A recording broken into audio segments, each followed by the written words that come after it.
मुस्कुराए और मिलके गुनगुनाए हैं गुमशुदा जो खुशियाँ सारी वो ढूंढ लाए। आओ फिर से मुस्कुराए मॉर्निंग विद फरा।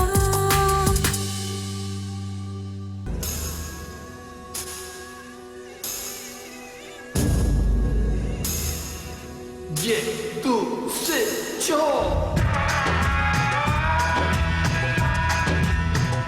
शहनशाहे मन महाराजे मन, शहनशाहे मन महाराजे मन। नाही तख्त नाही ताज ना शाही ना ज़र ना धन, बस इश्क मोहब्बत अपनापन, बस इश्क मोहब्बत अपनापन, बस इश्क मोहब्बत अपनापन।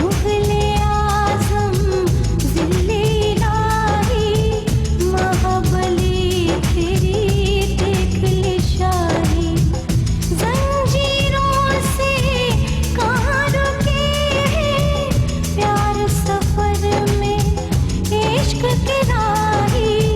गाते फिरेंगे जोगी बन बन, इश्क मोहब्बत अपनापन, बस इश्क। Welcome back ATV morning with फरा में खुश आमदीद। और इस खूबसूरत से गाने के बाद मुझे मज़ीद कुछ बताने की आपको ज़रूरत ही नहीं है, इसलिए कि ये गाना जब तक गाने सुरीले गाने जो हैं वो सुने जाते रहेंगे तो ये गाना ज़िंदा रहेगा, गाया जाता रहेगा। और अब ये ना एक जार्गन बन गया हुआ है कि हम सब ये इश्क मोहब्बत अपनापन, बस इश्क मोहब्बत अपनापन। सो जिस सुरीले अंदाज में से गाया, ये एक डेब्यू परफॉर्मेंस थी मेरी आज की मेहमान की, और यहीं से उन्होंने हमारे दिल जीते।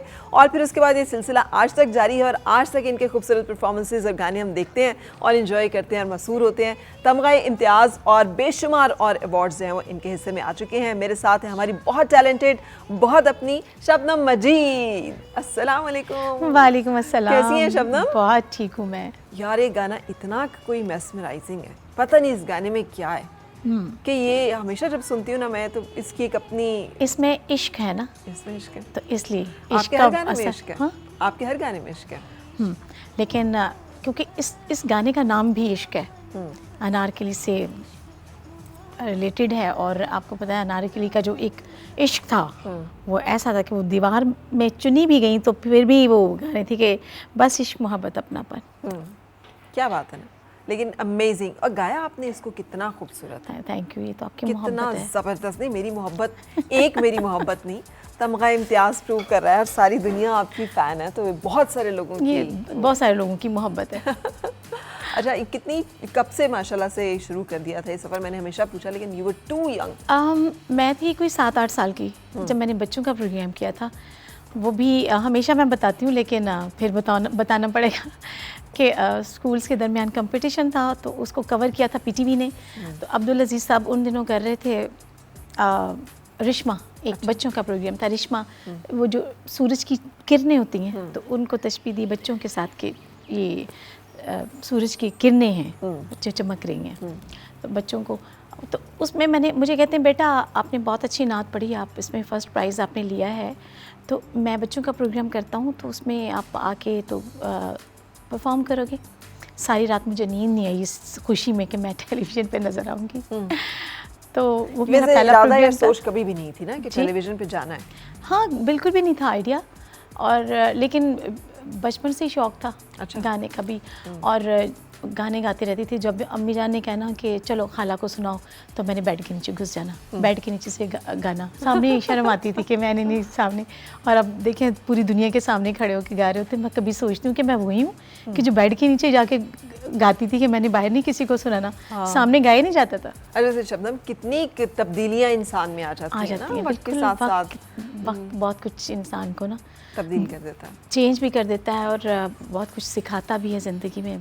और मुश्किलों वक्त से जो है ना वो बड़ा जालिम चीज़ है। हाँ, वक्त बहुत जालिम, वक्त एक मुश्किल उस्ताद है, सख्त उस्ताद है, सख्त, खासी तकलीफ के साथ आपको सबक सीखना पड़ता है। बिल्कुल। लेकिन एक दफ़ा सीख ले बंदा तो कामयाब हो जाता है। जी। अच्छा, ये तो हो गया कि टैलेंट शुरू से ही था। कॉन्फिडेंस कैसे फिर गेन किया, कैमरे के सामने खड़े होना और परफॉर्म करना? बस अम्मी जान ने मुझे ना चलो इनको सुनाओ, और सुना के ना फिर बेड से बाहर आना शुरू हो गई मैं। अच्छा। फिर बैठ के सुनाना शुरू कर दिया, फिर इस तरह से आहिस्ता आहिस्ता। लेकिन जब मैं टेलीविज़न पे बच्चों के प्रोग्राम करती थी, रिहर्सल रूम में बैठा करती थी, तो जो बहुत बड़े बड़े मौसीकार थे उस वक्त में, तो बख्शी वज़ीर साहब की बात अभी तक मुझे याद भी रहती है हमेशा। और मैं समझती हूँ कि जो मुझे बहुत सारे अवार्ड्स मिले ना, उनमें से उनकी वो बात भी ना मेरे लिए अवार्ड से कम नहीं है। मैं नाज जी बैठी थी, तो मुझे कहते हैं कि बेटा कुछ सुनाओ। मैं रिहर्सल रूम में बैठी थी, तो पहले तो उन्होंने अम्मी जान से पूछा कि आप गाती हैं? अम्मी जान कहती नहीं, मैं नहीं गाती, ये मेरी बेटी गाती है। तो अच्छा, उन्होंने कहा इतनी छोटी सी है, तो कहते हाँ, कहते बेटे कुछ सुनाओ। तो मैंने ना उनको बड़ी तेज़ी से ना बावरी चकोरी सुनाया, बड़ा वो सुन के ना तो हैरान हो गए। तो कहते हैं महनाज देखो यार, खुदा कहाँ बरसा है, देखो। तो ये लफ्ज़ जो थे ना, मतलब ये छोटी सी बात बिल्कुल सही है। मैं अक्सर लाइव परफॉर्मेंसेस में कभी बैठी हूँ, उस्ताद राहत फ़तेह अली ख़ान साहब को गाते हुए मैं सुनती हूँ ना, तो या आप में से किसी का ऐसे वो मैं सुनूँ, तो मुझे एक लम्हे के लिए फ़ील होता है कि यार कैसे अल्लाह की जो इनायत होती है वो कैसे किसी बंदे में आपको दिखाई देती है। जी बिल्कुल, आपको वो तजल्ली दिखाई देती है, वो नूर दिखाई देता है। जी फ़रा, मैं ये समझती हूँ कि जिसको अल्लाह ताला ने अच्छी आवाज़ दी है, टैलेंट दिया है, तो वो अब बहुत खुश नसीब है, बड़ा लकी इंसान है वो।